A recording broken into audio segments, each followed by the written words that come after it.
Hola amigos, bienvenidos una vez más aquí a Too Practical.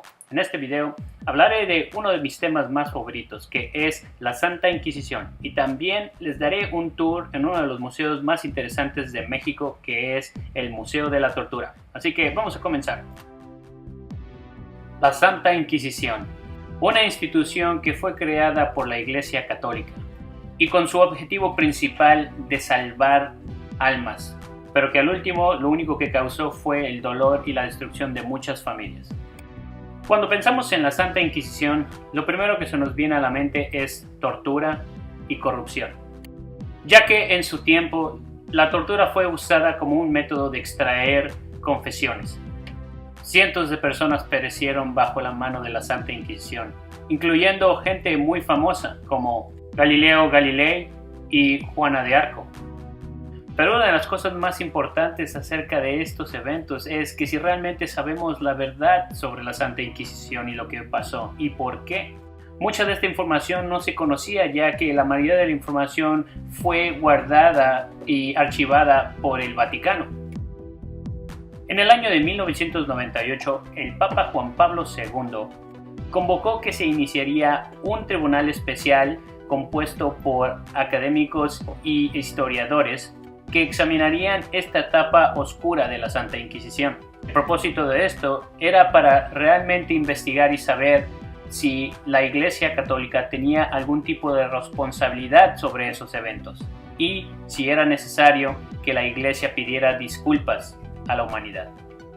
Las personas que fueron asignadas a este tribunal especial les dieron acceso a todos los archivos que la Iglesia Católica tenía acerca de la Santa Inquisición, que era todo el material que existía acerca de ella. Este evento sería el primer evento en más de 200 años en el que se abriría archivos secretos de la Santa Inquisición.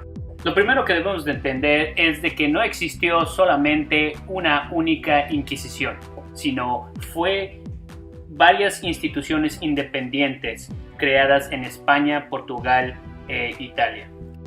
A pesar de que la Iglesia Católica tenía demasiada influencia personal, política y social, había personas que desafiaban a la Iglesia. Estas personas fueron consideradas herejes.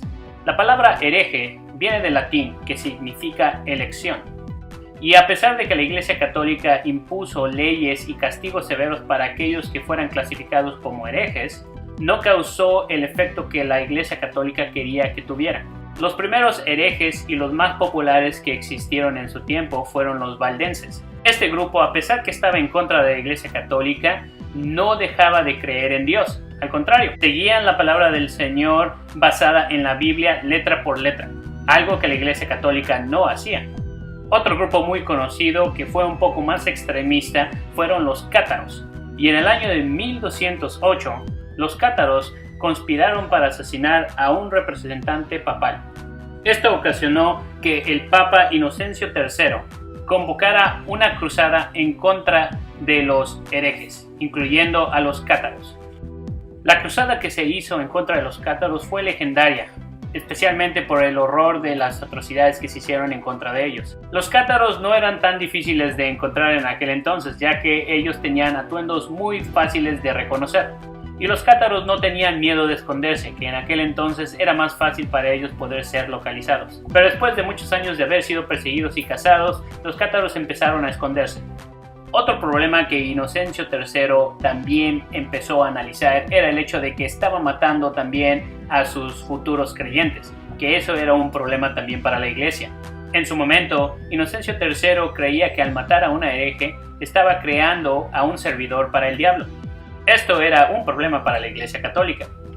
Así que Inocencio III empezó a crear leyes en las que le daba la oportunidad a las personas que eran consideradas herejes que pudieran salvar sus almas, en un modo de confesión y perdón. Pero esto también ocasionaba otro problema, ya que los herejes no estaban dispuestos a confesar de su herejía. Así que Inocencio III empezó a crear también leyes en las que una persona podía acusar a alguien de herejía, pero también creó leyes en las que protegía a los acusados, y esto también causó que las personas tampoco fueran acusadas. Inocencio III también se dio cuenta que esto sería un problema, así que en el año de 1215, al hacer una convocatoria, establecería la Santa Inquisición. En sus inicios, la Santa Inquisición usaba el mismo sistema que se usa hoy en día para acusar a alguien de un crimen, en este caso era herejía. Para que una persona fuera encontrada culpable, se necesitaba recaudar evidencia. La mayoría de esta evidencia era a través de testigos o personas que conocieran a esa persona que haya dicho o haya hecho algo que sería considerado un acto de herejía. Y para que esto fuera hecho apropiadamente bajo las normas de la Iglesia, en el año de 1231 el Papa Gregorio IX fue el que creó a los inquisidores. Gregorio IX se dio cuenta que este trabajo no iba a ser algo que iba a poder ser muy fácil de realizar, ya que se dio cuenta que los inquisidores que se escogían al principio no eran adecuados para este trabajo.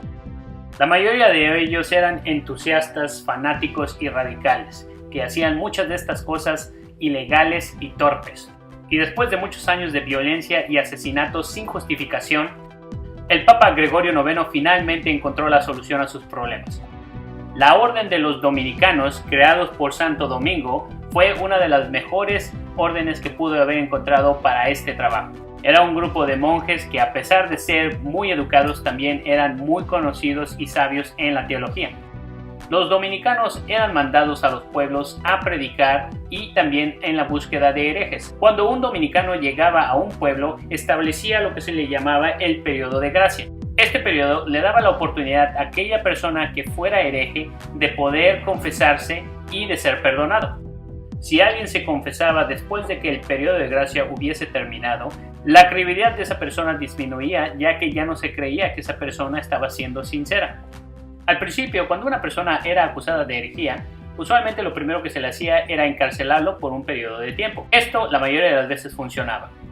Al principio la tortura no era usada ya que no era algo permitido, pero en el año de 1252, después del asesinato del inquisidor Pedro Mártir de Lombardía, el Papa Inocencio IV permitió el uso de la tortura para los inquisidores en sus investigaciones. Ahí fue cuando la Inquisición empezó a usar la tortura de una manera drástica y oficial. La imaginación de la Inquisición en sus métodos de tortura fue más allá de lo que podría considerarse diabólico. Es irónico que una institución como la Iglesia haya hecho este tipo de cosas.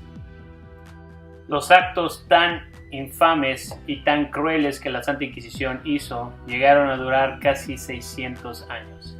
Hasta que en el año de 1730 empezó a haber una revolución en contra de la Santa Inquisición y sus prácticas. Y en el año de 1808 Napoleón Bonaparte invadiría España e Italia para al fin terminar con la Santa Inquisición. Hoy en día las historias de la Santa Inquisición y todos los artefactos que se usaron a través de estos métodos de tortura se pueden encontrar aquí, en lugares como estos. Museos como estos nos hacen reflexionar mucho del pasado. Algunos de esos artefactos que podemos ver aquí son métodos que usaban para ridiculizar con el método y con la idea de que estas personas cambiarían, pero también a la vez tenían otras cosas que eran más siniestras y más diabólicas.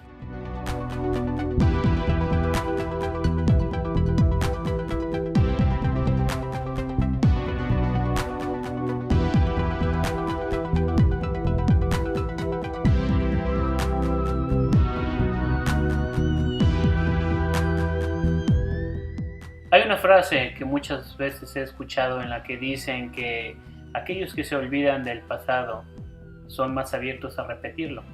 La primera vez que escuché esto tendría yo creo unos 7 o 8 años. Estoy seguro que la mayoría de ustedes lo han escuchado también a una edad muy joven, pero ¿realmente entendemos eso?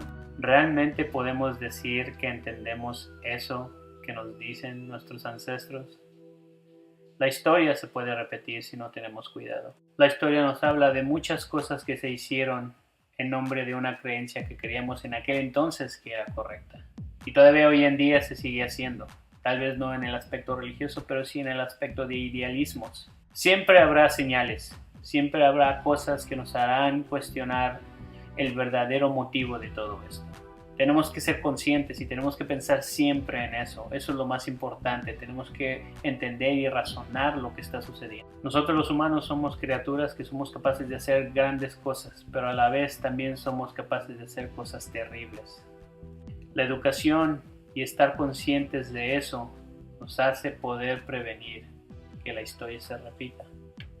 Hagamos eso. continuemos cambiando la historia para algo mejor.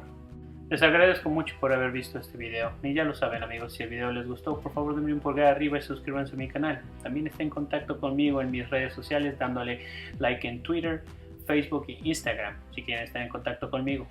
Les recomiendo mucho también que si tienen la oportunidad que visiten este museo. Y también les recomiendo mucho, si quieren saber un poco más de la Inquisición, que compren el libro de Malleus Maleficatum o El Martillo de las Brujas. Esa es una información muy interesante. Hasta la próxima, amigos.